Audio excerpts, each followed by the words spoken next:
groupe de citoyens opposés comme nous à cette loi absurde. Une chaîne fait aussi des 110 000 Alsaciens, un dixième du corps électoral, qui ont demandé un référendum, et de tous ceux, toutes sensibilités confondues, qui se sentent meurtris et humiliés par cette suppression pure et simple de notre région. J'aimerais dire ici, avec force, que nous sommes fatigués de nous voir reprocher continuellement d'être dans un repli identitaire.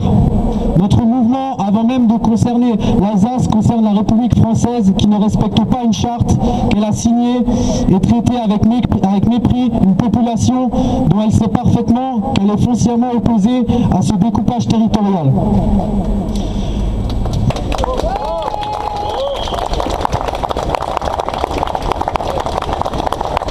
Nous avons d'ailleurs le plaisir d'accueillir parmi nous des délégations venant de régions voisines de Franche-Comté et de Lorraine, avec lesquelles nous avons passé une alliance, et même venant d'encore plus loin, puisque de Bretagne et de Savoie.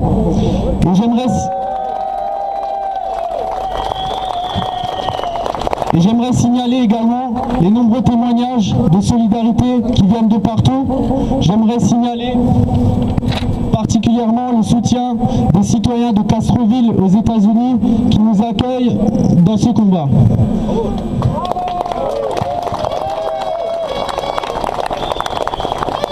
C'est notre identité alsacienne qui est à l'origine de notre mouvement de protestation, mais nous sommes également là en tant que citoyens français et européens. Il y a à peine 10 jours, dans toute l'Europe, de nombreuses manifestations sont venues marquer le 70e anniversaire de la fin du pire conflit mondial de l'histoire de l'humanité. C'est dans les années qui ont suivi la fin de ce conflit que Strasbourg, capitale de l'Alsace, ville symbole, a été choisie naturellement comme siège du Conseil de l'Europe.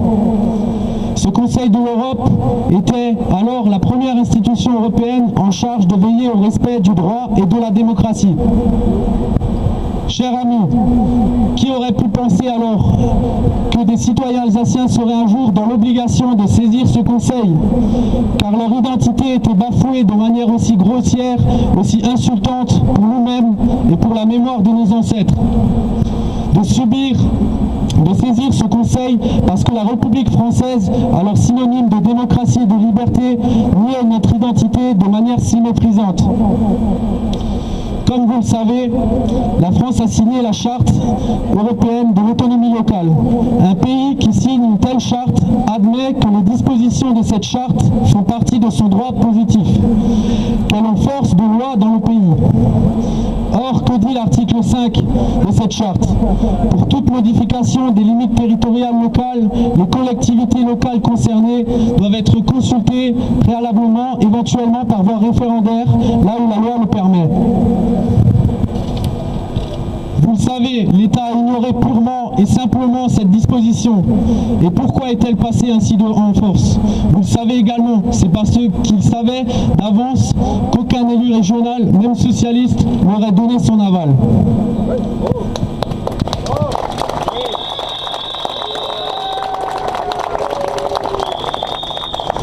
On a du mal à l'admettre, mais cela se passe en Europe, en ce début du XXIe siècle, dans un pays qui se vante d'être le pays des droits de l'homme.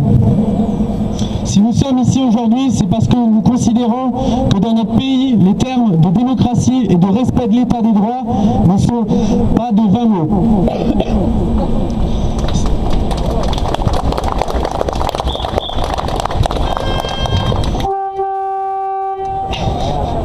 Si nous sommes ici, c'est que notre mouvement et le mouvement Franche-Comté avaient tous deux déposé une plainte au Conseil de l'Europe pour violation par la France de la Charte européenne de l'autonomie locale. Nous sommes fiers en tant qu'Alsaciens qu'il siège dans notre capitale régionale et nous voulons lui faire savoir par notre présence que nous comptons sur lui pour faire respecter par la France les traités qu'elle signe. Suite à la plainte de nos deux mouvements, qu'il a jugé recevable, le Conseil a décidé d'avancer à fin mai sa visite de contrôle du bon respect par la France de la Charte européenne, alors qu'elle était initialement prévue seulement à la fin de cette année.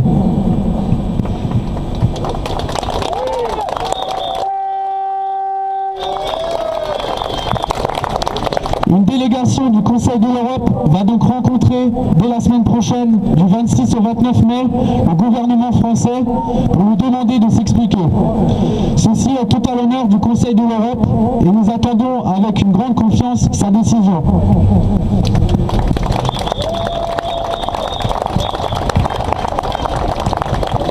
Chers amis, merci de votre écoute. Votre présence ici devant le Conseil de l'Europe est un signe fort. Avec mes amis des Alsaciens réunis et avec tous ceux qui luttent pour une remise à plat de la nouvelle carte territoriale, nous avons confiance en l'avenir. Et j'en suis persuadé, la réaffirmation des principes de la démocratie et la mobilisation de tous ces citoyens du nord au sud de l'Alsace l'emporteront face au déni de démocratie, face à la bêtise et au cynisme de tous ceux qui refusent de reconnaître la légitimité de notre mouvement citoyen.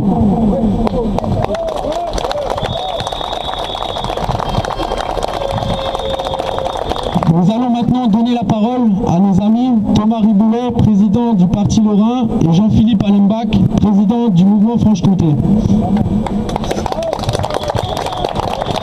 Jean-Philippe. Alors Lorrain, Merci à tous. Merci Frédéric. Bonjour à tous. Mais écoutez, je suis très heureux d'être à vos côtés, donc pour la Lorraine, pour le Parti Lorrain, parce qu'on a signé donc avec nos amis alsaciens et franc-comtois donc une alliance stratégique pour exprimer notre mécontentement, pour exprimer notre refus de la fusion, parce qu'on estime qu'elle est antidémocratique, qu'elle ne respecte pas la population ni les citoyens. Alors, j'ai rappelé plusieurs éléments. La première, donc, quand on a fait notre fête nationale à Nancy, j'avais évoqué donc un des aspects de cette nouvelle carte territoriale qui était censée, d'après les Parisiens, d'après les centralisateurs, les Jacobins, faire des économies. Aujourd'hui, le gouvernement français donc, a clairement dit haut et fort qu'il n'y aurait pas d'économie. Autrement dit, on nous impose quelque chose qui va nous coûter plus cher. Donc déjà là, ça pose un très très gros problème. On ne veut pas payer plus pour quelque chose qu'on ne veut pas, sans nous avoir demandé notre avis. Donc là, je vois aujourd'hui que le drapeau lorrain flotte également à côté des drapeaux alsaciens. C'est une très bonne chose, en signe de solidarité. En Lorraine, on a également une devise qui est « Non inultus premor », qui signifie « Qui s'y frotte, s'y pique ». Et moi j'ai envie de dire à tous les gens qui sont contre les régions, qui sont contre notre identité, qui sont contre notre développement économique, qui viennent s'y frotter. On sera là pour leur rappeler nos convictions, les valeurs démocratiques et les vrais principes d'un pays qui se veut le pays des droits de l'homme.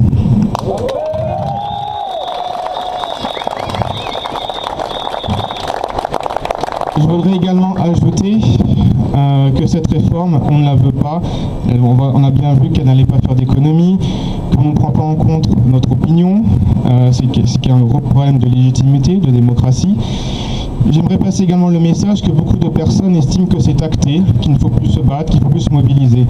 Moi j'estime que quand on voit le combat de nos ancêtres, de nos parents, de nos grands-parents qui n'ont jamais abandonné, baissé les bras, notamment lors des dernières guerres, on doit porter également ce message au nom des valeurs de liberté, de démocratie, pour qu'on puisse également dire à ces gens, et je vous invite également à leur passer ce message, ne pas baisser les bras, qu'une loi peut défaire une loi, qui devienne à leur tour, que ces agneaux deviennent des lions.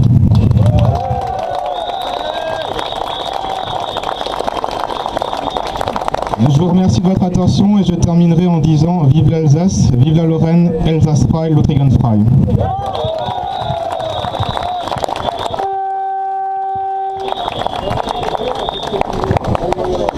On va maintenant donner la parole au mouvement de Franche-Comté. Donc merci de venir. Merci beaucoup. Je voudrais vous remercier pour votre invitation. La précédente Place Kléber ayant été un grand succès.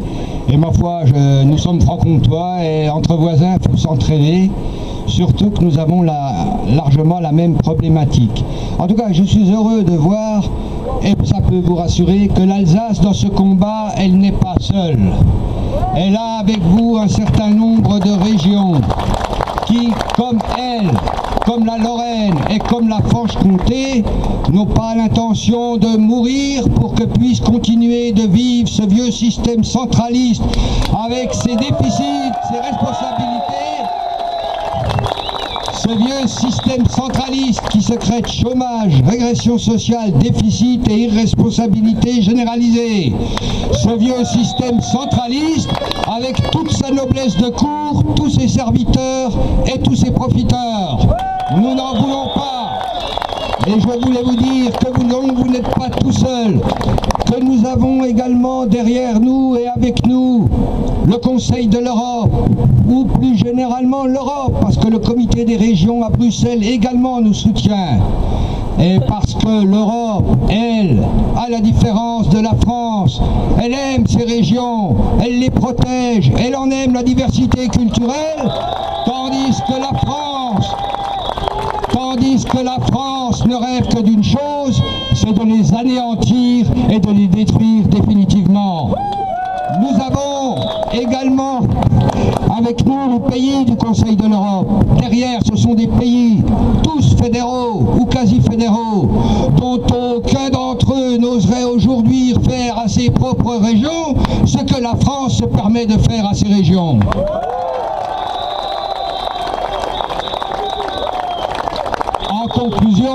En conclusion, ce n'est pas l'Alsace, on le voit ici, qui emmerde Paris, mais Paris qui emmerde tout le monde.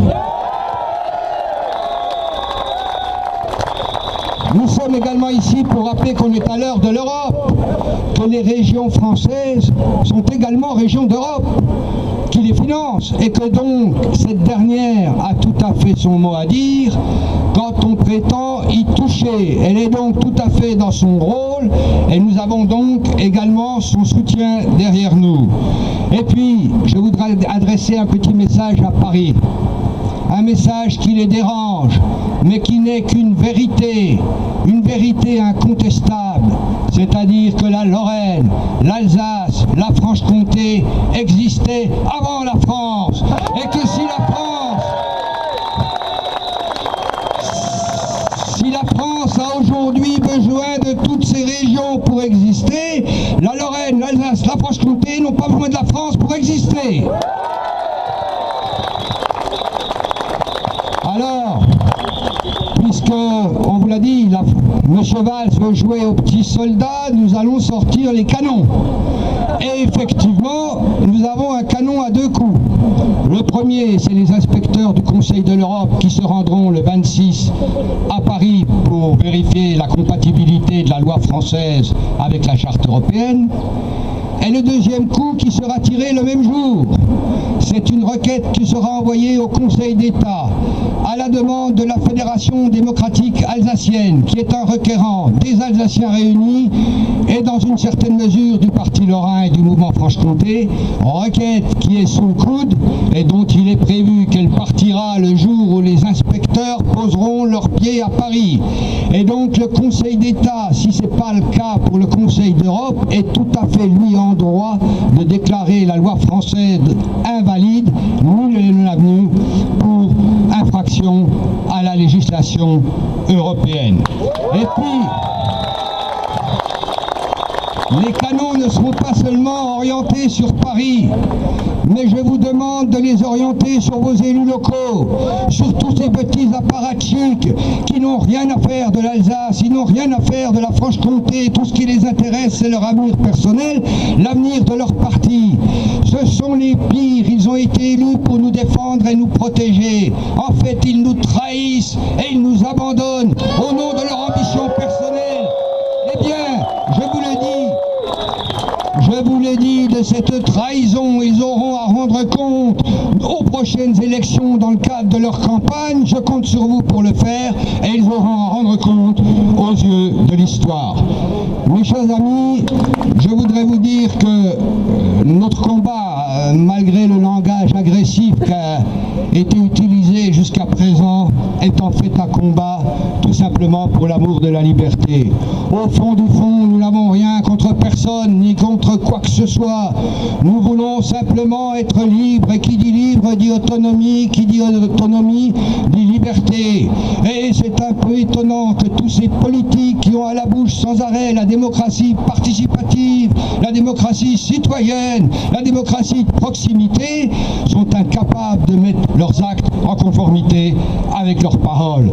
Mais il faut quand même signaler à tous ces politiques que nos régions, et c'est pour ça que nous nous battons aussi pour la démocratie en réclamant un référendum, parce que nos régions ne sont pas la propriété privée du gouvernement, elles ne sont pas la propriété privée des élus, elles ne sont pas la propriété privée des politiques. Nos régions appartiennent à leurs habitants et c'est donc à eux de décider de leur avenir.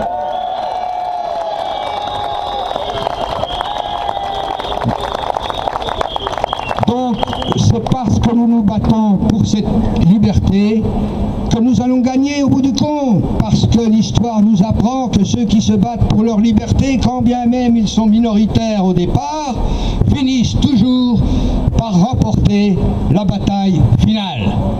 Mes chers amis, l'Alsace, c'est l'Alsace, la Lorraine, c'est la Lorraine, la Franche-Comté, c'est la Franche-Comté.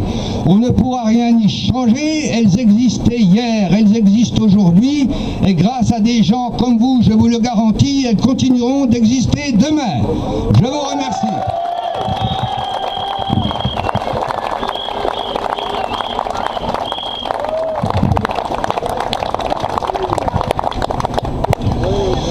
Bonjour à tous, un petit mot de la Bretagne, j'aime bien le faire.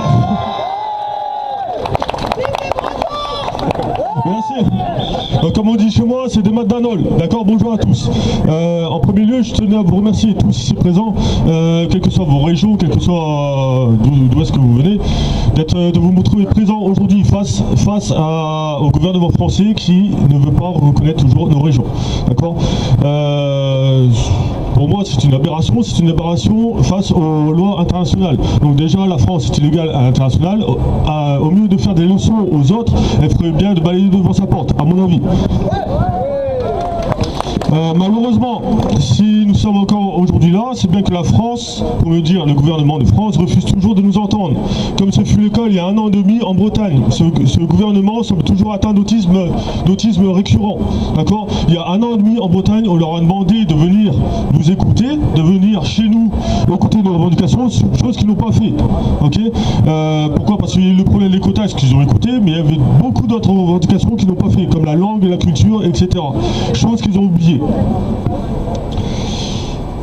Donc il est sourd. Il est sourd au malentendant.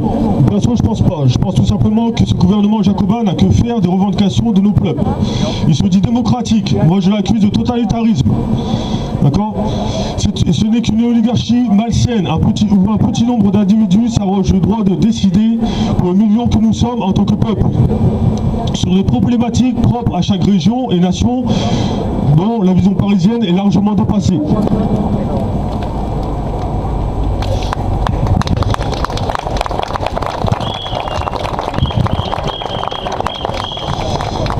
Je tiens à dire que c'est pas ça la démocratie, d'accord ? La France, elle se présente comme nation des droits de l'homme à l'étranger, comme exemple de démocratie, alors qu'il n'en est rien. Plus grave encore, il n'y a aucune considération des engagements qu'elle prend à l'international. Il n'y a qu'à voir cette réforme territoriale. Ce n'est qu'une vaste plaisanterie aux yeux de l'Europe, dont il se dit un État fondateur. La France se dit État fondateur de l'Europe et elle ne respecte même pas ses propres lois. Donc il faudra qu'il m'explique un jour. Aussi, il n'a pas de respect envers nous. Alors pourquoi devrions-nous respecter le gouvernement de Paris ? S'il ne nous reconnaît pas, pourquoi devrions-nous reconnaître le gouvernement de Paris, ici en région ?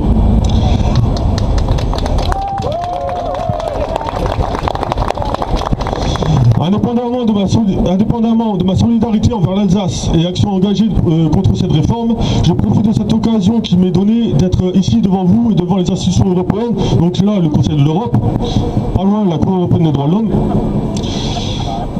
Et suite aux multiples trahisons du gouvernement envers nos peuples de nation, ma demande au gouvernement français de ne plus être reconnu de nationalité française. Mais comme le droit international me le permet, il y a des précédents, d'être reconnu officiellement en tant que citoyenneté européenne de nationalité bretonne.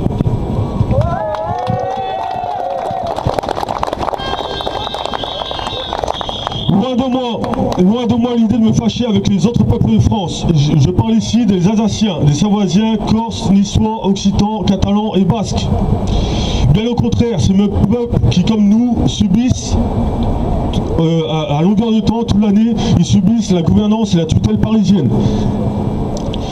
Je les invite tous à nous suivre dans cet objectif qui est la reconnaissance de nos nations et peuples. Des démarches en ce sens sont déjà en cours. Aussi, j'adresserai prochainement une lettre ouverte à l'attention du ministre de l'Intérieur, M. Cazeneuve, une lettre dont une copie sera remise à différents membres de ce gouvernement, dont le président, et aux différents médias nationaux, régionaux et internationaux.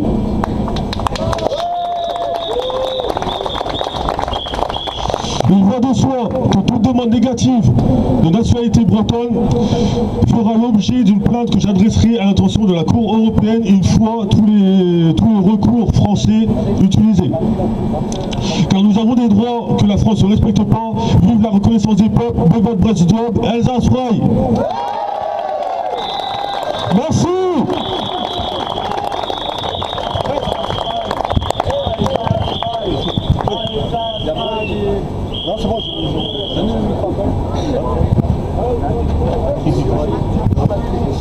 Merci.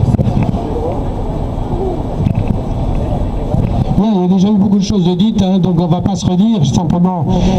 En quelques mots, je redis effectivement le fondement un peu de notre, je veux dire, de nos réactions, une loi votée par 95 députés sur 577. C'est déjà le problème. C'est à la fois dans le nombre, mais c'est aussi la façon de faire. Donc il y a un arrangement total auprès de nos parlementaires pour que ça se passe comme ça. On s'arrange, on ne va pas s'embêter et on dégage des majorités fictives. Ça, c'est déjà un premier point. Ensuite, ce qu'on peut dire aussi, c'est le problème de fond. Pourquoi avoir fait une réforme de ces régions et de fusionner ces régions? Mais dites-le moi pourquoi. Personne n'arrive à le dire. Alors si on nous invente des choses en nous disant l'économie, la culturelle, la monnaie, la sécurité, l'échelle de l'Europe, il faut des grandes régions, et je leur réponds tout simplement, mais vous êtes complètement à côté. Regardez un pays qui a priori sa monnaie va bien, ses emplois vont bien, la Suisse, et c'est tout petit, et c'est des tout petits cantons. Donc ça n'a rien à voir. Vous êtes à côté de la plaque. Vous êtes vraiment à côté de la plaque.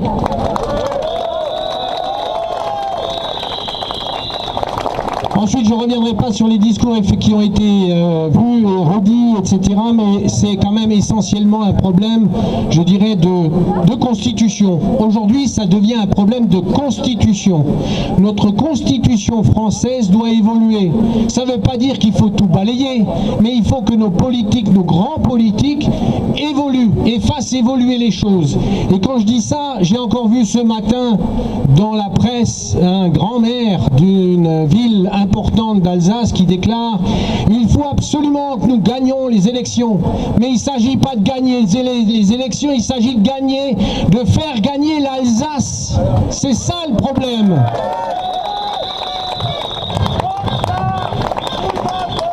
Et pour ne pas être vraiment très long, je dirais que quand je parle de constitution, je dirais que nous sommes à une époque charnière. Aujourd'hui, vous savez que au niveau de la pétition qui a circulé, beaucoup nous interrogent. Nous sommes effectivement aux 110 000 signatures. On a un peu de mal effectivement à aller au-delà.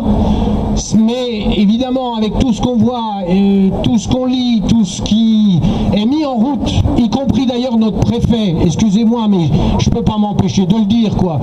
Le même, je vais encore me faire des amis, je suis maire dans ma commune, et je vais encore me faire des amis, mais le même préfet qui a été condamné à avoir fait des permis de construire illégaux quand il est parti de Corse, le même qui vient d'être condamné à 7 000 € d'amende pour diffamation, excusez-moi, je commence à m'interroger quand même, et c'est le même qui nous menaçait de garde à vue quand on faisait signer des pétitions dans la rue.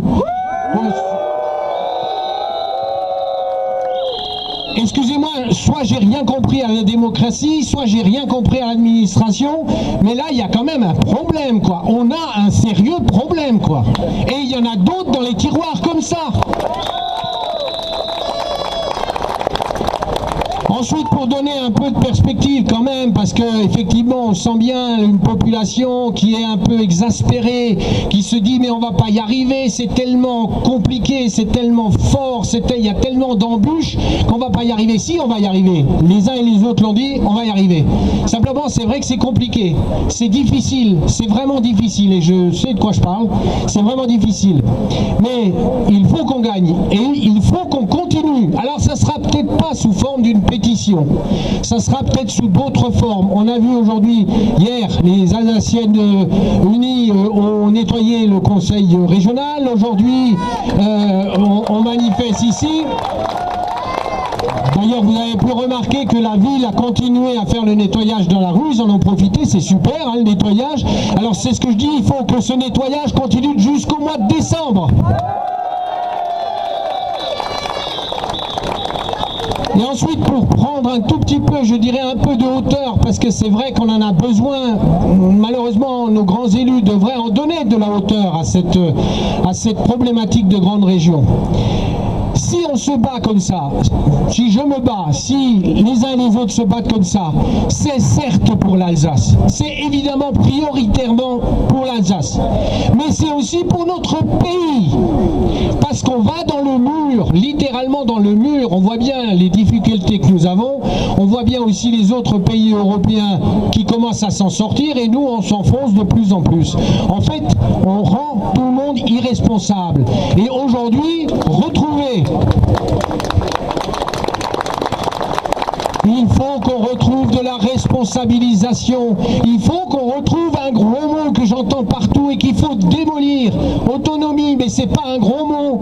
L'autonomie, au contraire, c'est une très bonne chose. Quand on est autonome, effectivement, on peut se gérer soi-même, on n'a pas besoin de lever le doigt et de demander à monsieur le professeur est-ce que je peux faire. Non, on fait et on gère son sujet.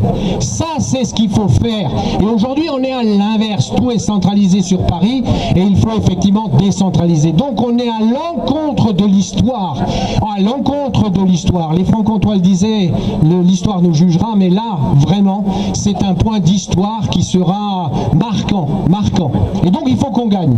Et je peux vous dire que si on parle du pays, pourquoi je vous parle du pays? Parce que certainement, entre nous soit dit, notre combat devra être très prochainement le combat de la nation, du pays, redonner au pays ses régions. Voilà, je ferme la parenthèse, ça laissera plein d'interrogations. Mais je vous assure que les Alsaciens seront à la pointe avec les Franc-Comtois, les Bretons, etc. Nous serons à la pointe. Et quand je parle du mois de décembre, si effectivement on n'arrive pas à bloquer le système, au mois de décembre, il y aura d'énormes surprises. Certes, et de très très grosses surprises. Et nous continuerons, nous lâcherons rien. Et je compte sur le peuple, tout simplement, et surtout sur la démocratie qu'il faut qu'on fasse entendre. Merci.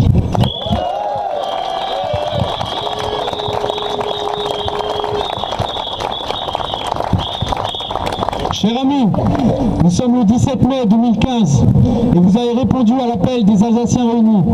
Dans un instant, nous allons former une chaîne humaine. Nous allons faire face au Conseil de l'Europe et nous donner main dans la main. Les personnes qui ont un bâillon vont le revêtir. Par ce geste symbolique, nous voulons montrer que le peuple alsacien a été muselé. Nous réclamons simplement d'être consultés et nous réclamons encore aujourd'hui. Nous estimons que dans un pays qui se dit démocratique, c'est un minimum. On ne raye pas une région française de la carte des régions françaises sans l'accord de ses habitants. Que diraient nos amis catalans si demain on leur annonçait que la Catalogne disparaissait? Formons la chaîne humaine. Nous allons maintenant observer 2 minutes de silence. Quand ces 2 minutes de silence seront écoulées, nous vous demanderons d'ôter votre bâillon afin de réclamer à l'Europe pendant 2 autres minutes le référendum auquel nous avons droit selon la loi française et le gouvernement français nous a refusé. Que tout le monde se bâillonne.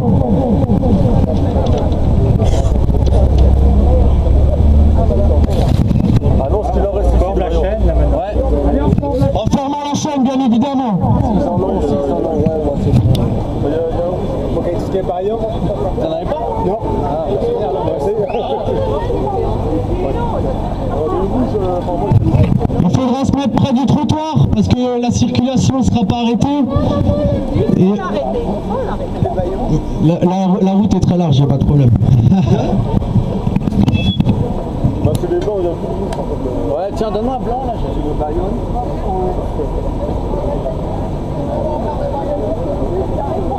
Il reste un, monsieur. Oui, il en reste.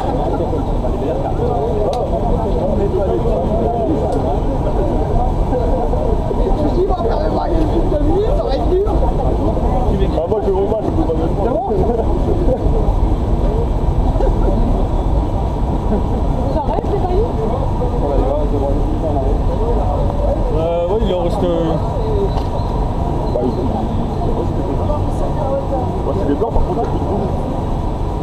Qui était le dernier qui a parlé, là C'est ce qui a annoncé pour les baillons. Non, là, tout de suite, celui qui est passé. Il y a le Paul Membach, qui est maire de Dame-Marie, qui est là-bas.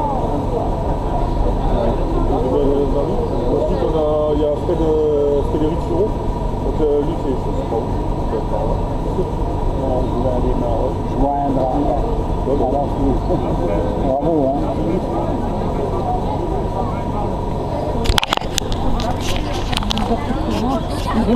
Jonathan Le Bus. Vous avez répété ça plus lentement. Attendez.